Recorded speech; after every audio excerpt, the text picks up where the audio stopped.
Hello friends, आज की daily current affairs में हम डिस्कस करेंगे 25 जून की करंट अफेयर्स। और हम बात करते हैं रोज़ के एडिशन में जो भी टॉप करंट अफेयर्स होती हैं, चाहे वो नेशनल हो, ग्लोबल हो, स्पोर्ट्स से रिलेटेड हों या कोई भी नई हैपनिंग्स जो भी हुई हैं उसके बारे में बात करते हैं। और आप जो भी आपके फ्रेंड्स भी प्रिपेयर कर रहे हैं उनके साथ भी आप ज़रूर शेयर कीजिए वीडियोज़। और करंट इवेंट्स के और भी वीडियोज़ हम अपलोड करते हैं, उसके लिए भी ट्यून इन ज़रूर रहिए। In June 2020, Wasim Jafar has been appointed head coach of the cricket team of which state for the upcoming domestic season? Wasim Jafar एक तरीके से आप कह सकते हैं कि रणजी क्रिकेट के स्टॉलवर्ट हैं, एक बहुत बड़े प्लेयर हैं, हाईएस्ट रन गेटर हैं। लगभग 20 साल के इन्होंने करियर में मुंबई से खेला, विदर्भ से खेला। और मतलब एक तरीके से राहुल द्रविड़ को जिस तरीके से हम देखते हैं टेस्ट क्रिकेट में द वॉल कहते हैं, उस तरीके से टेस्ट में बहुत ही बेहतरीन टेक्निक के साथ वसीम जाफ़र ने अपना नाम जो है कमाया है डोमेस्टिक सर्किट में। उत्तराखंड के जो है हेड कोच इन्हें अपॉइंट किया गया और पहला ये स्टिंट होगा कोचिंग स्टिंट इनका एज हेड कोच।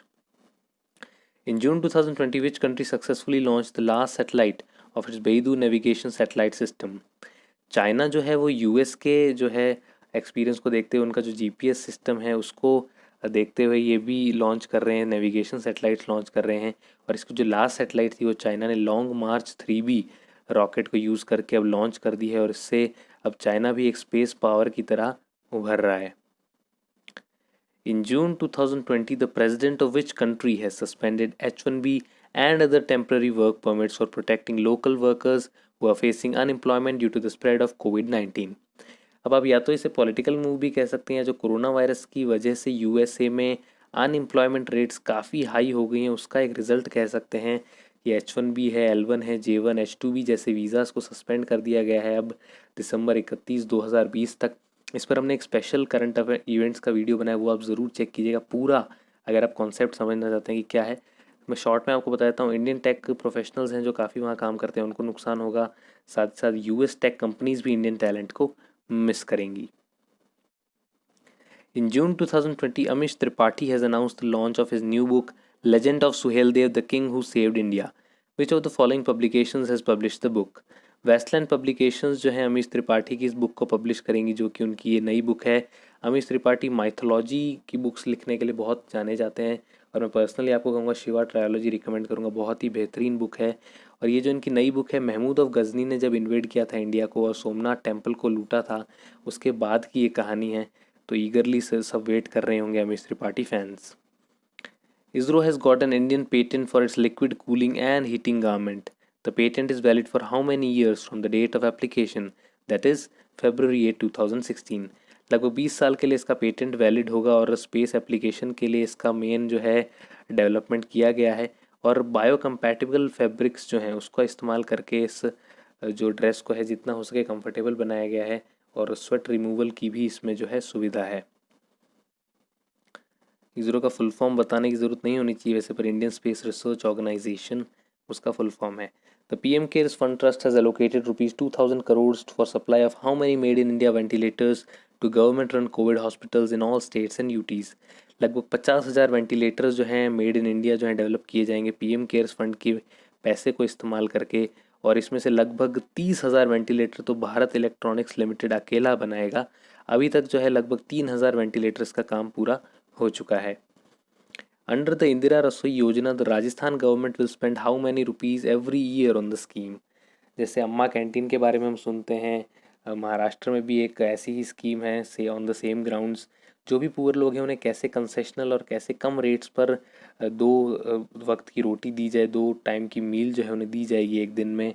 और 100 करोड़ का इन्वेस्टमेंट जो है हर साल किया जाएगा इसमें। और अब देखिए एक मतलब वैसे तो अन्नपूर्णा रसोई योजना चल ही रही है राजस्थान में, पर एक सीएम जब नए आते हैं तो हमेशा नाम चेंज करने की कोशिश करते हैं स्कीम्स की। India has announced contributing how many US dollar to the United Nations Relief and Works Agency for Palestinian refugees in the Near East over the coming 2 years. India हमेशा से पैलेस्टीन की जो है वहाँ के डेवलपमेंट में जो हमेशा इनके साथ खड़ा रहा है और लगभग 250 एनुअल स्कॉलरशिप्स भी प्रोवाइड की जाती हैं पैलेस्टीनियन स्टूडेंट्स को, ऑफिशियल्स को। अभी इंडिया का अगर करंट देखा जाए असिस्टेंस तो $72 मिलियन है। साथ ही साथ ये एडिशनल $10 मिलियन भी अभी अनाउंस हो गए हैं जो कि वहाँ पर जो है रिलीफ वर्क कैरी करने के लिए अगले 2 साल में यूज़ किए जाएंगे। Patanjali has launch Coronil and Swasari which it claims is the ayurvedic cure for treating कोविड-19। The corona kit will have medicine for how many days. कब से जो क्लेम कर रहे हैं पतंजलि वाले कि हमने बना ली है ये दवाई, और उनका जो पतंजलि विद्यापीठ है हरिद्वार में, वहाँ पर इन्होंने ट्रायल्स किए और ये बोल रहे हैं 100% सक्सेसफुल है, ऐसा पतंजलि का कहना है। अब देखते हैं क्या होता है। 545 रुपये की ये किट होगी, 30 दिन के लिए इसमें मेडिकेशन जो है प्रोवाइड की जाएगी। The Indian government has decided to reduce staff strength of Pakistan high commission in new Delhi by how much %। बहुत इंपॉर्टेंट क्वेश्चन है। ये सीरीज़ ऑफ इवेंट्स तब शुरू हुए जब दिल्ली में पाकिस्तान हाई कमीशन के जो 2 ऑफिशियल्स हैं उन्हें स्पाइंग के चार्जेस पर रंगे हाथों पकड़ा गया।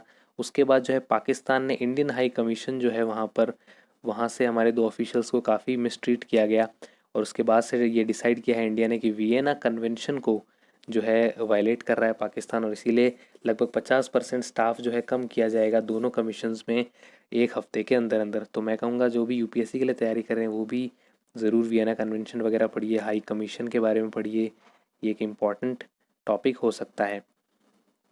Who has launch the second phase of Yukti young India combating covid with knowledge technology and innovation portal. Yukti portal जो है 11 अप्रैल 2020 को लॉन्च हुआ था। कोविड-19 के चैलेंजेस से निपटने के लिए क्या सॉल्यूशंस जो है टेक इंडस्ट्री के पास हैं। अब जो है पहले फेज़ में जो भी आउटकम्स हैं उन्हें भी रिलीज़ किया जाएगा। साथ साथ युक्ति 2.0 में जो है हायर एजुकेशनल इंस्टीट्यूशंस को जो है इंटीग्रेट किया जाएगा ऐसी टेक्नोलॉजी से जिनके पास पोटेंशियल है, इन्फॉर्मेशन है स्टार्टअप से रिलेटेड, और जो कि हेल्प कर सकती हैं कोविड-19 रिलेटेड सॉल्यूशंस देने में। तो एचआरडी मिनिस्टर जो है रमेश पोखरियाल निशंक, उन्होंने इसे लॉन्च किया है। As per a statement by Maharashtra police in June 2020, the hackers of which country have attempted over 40,000 cyber attacks on India's IT infrastructure and banking sector in 5 days। India China के relations की हम बात करते हैं, खैर border पर अभी de-escalation चल रहा है, पर और कई जगह पर देखा जाए तो इंडिया में बॉयकॉट की बात चल रही है। तो चाइना भी कम नहीं है, उनके जो हैं लगभग हैकर्स लगे हुए हैं काफ़ी टाइम से, और लगभग पिछले 5 दिन में इतने सारे अटैक्स हुए हैं ऐसा महाराष्ट्र पुलिस का कहना है। इसमें मेन जो है बैंकिंग स्ट्रक्चर को डिसरप्ट करने के लिए और फिशिंग के थ्रू यूज़र की इन्फॉर्मेशन लेने के अटैम्प्ट चाइना के हैकर्स ने किए हैं। Who has been appointed as the chairman of IFTAS, Indian Financial Technology and Elite Services, a wholly owned subsidiary of RBI, effective from May 15, 2020। अब ये जो है ये आपको देखना होगा कि IFTS के जो चेयरमैन टी रविशंकर को अपॉइंट किया गया। अभी वो RBI में एग्जीक्यूटिव डायरेक्टर की तरह काम कर रहे हैं, और इनका काफ़ी एक्सपीरियंस रहा है इकोनॉमिक्स में और बैंकिंग सेक्टर की फील्ड में, तो ये अपॉइंटमेंट काफ़ी अप्रोप्रिएट है। प्रैक्टिस क्वेश्चंस की बात करते हैं। कल एक क्वेश्चन था निकी पुनाचा के साथ किसको इलेक्ट किया गया है ITF मेंस प्लेयर पैनल के लिए। सही जवाब है ती चैन, और कमेंट्स में बिल्कुल सही जवाब दिया गया है। दूसरा क्वेश्चन था फंडामेंटल ड्यूटीज़ को लेकर।